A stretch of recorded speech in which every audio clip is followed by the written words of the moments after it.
কি সুন্দর করে একটা মানুষ নিজের সংসারটাকে গুছিয়েছে, সাজিয়েছে, নিজের পছন্দ মতো ফার্নিচার কিনেছে। কিন্তু সেই মানুষটাই আর থাকতে পারলো না। মানুষের জীবনটা আসলেই খুব ছোট। তাই যে যতটুকু পারেন আনন্দ করে নিন, ঘুরে নিন, যেটা ভালো লাগে করুন। তো আজকে বলছিলাম আমার নানা শ্বশুরের কথা। তাদের বাসায় আজকে আমাদের মিলাদের একটা দাওয়াত ছিল, সেখানেই যাচ্ছিলাম। আর ওয়েদারটা কি সুন্দর ছিল মাশাল্লাহ। খুবই ঠান্ডা একটা বাতাস ছিল। আমার মেয়ের মনটা একটু খারাপ ছিল, কারণ ওর বান্ধবীদের রেখে কিছুতেই যাবে না বাহিরে। তো ওকে আমি একটু জোর করেই নিয়েছি, তাই মুডটা ভালো করছিলাম যাতে মেয়ের মুডটা একটু ভালো হয়, একটু হাসে। এরপরে হচ্ছে আমরা যাচ্ছিলাম। তারপর আসলে বাসাটা ছিল নতুন, একটা ফ্ল্যাট নিয়েছে তারা, সেইখানেই যাচ্ছিলাম। এই গাছটা রাস্তায় যেতে যেতে দেখলাম। ফুলের গাছ দেখলে আমার খুবই ভালো লাগে, মানে ফুলের প্রতি আমার একটা দুর্বলতা আছে। এই তো তাদের বাসায় এসে পড়েছি। তো এখানে আমি উঠছিলাম আর আমার শাশুড়ি আমাকে কী যেন বলছিল, আমি ভুলে গিয়েছি। এই তো তাদের ফ্ল্যাট, নতুন ফ্ল্যাট নিয়েছিল। কি সুন্দর করে ফার্নিচার দিয়ে ডেকোরেট করেছে, খুবই সুন্দর ছিল ফ্ল্যাটটা। ফ্ল্যাটটা ছিল হচ্ছে নিউ মার্কেটের এরিয়াতে আর কি, একদম মার্কেটের সাথেই বাসাটা। সব কিছুই গুছিয়েছে, কিন্তু সে আর থাকতে পারলো না। তো আমার নানি শাশুড়ি আমাকে ঘুরিয়ে ঘুরিয়ে সেগুলোই দেখাচ্ছিল। আর এই দোলনাটা পেয়ে আমার মেয়ে তো অনেক বেশি খুশি হয়ে গিয়েছে।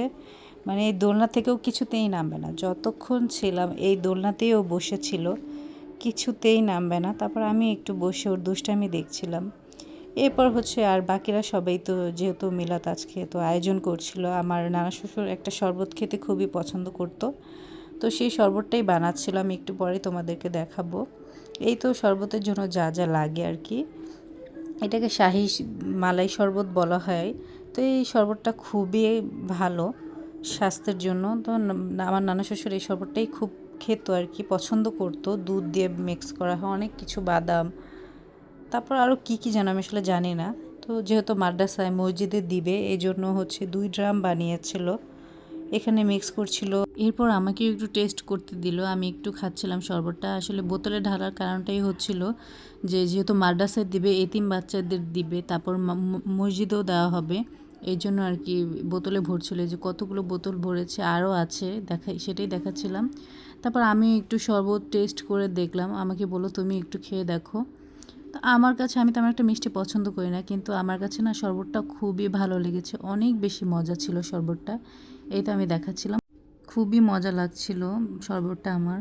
আর আমার হাজব্যান্ড কিন্তু এই শরবতটা খুব বেশি পছন্দ করে, ওর জন্য আমি 1 বোতল নিয়ে গিয়েছিলাম, যেহেতু ও আসেনি। তো এই তো খাচ্ছিলাম আর তোমাদেরকে বলছিলাম যে খুবই মজা। আর আমার মেয়ে হচ্ছে এসির রিমোট নিয়ে যত কাহিনী শুরু করে দিয়েছে। এসির রিমোট কেন ছোট থাকবে, কেন বড় হলো না, মানে কত কিছু। এটা হচ্ছে পাশেরটা হচ্ছে আমার নানি শাশুড়ি। এই তো আমি একটা আয়নাতে একটু ভিডিও করছিলাম বসে বসে। আর আমার মেয়ে হচ্ছে মানে কী নিয়ে দুষ্টামি করবে, আর যা পাচ্ছে তা নিয়ে দুষ্টামি করছিল। আর এই ডাইনিং টেবিলটা আমার খুবই ভালো লেগেছে। ইনশাল্লাহ কোনো একদিন আমিও যখন আমার নিজের ফ্ল্যাট হবে তখন আমি কিনবো।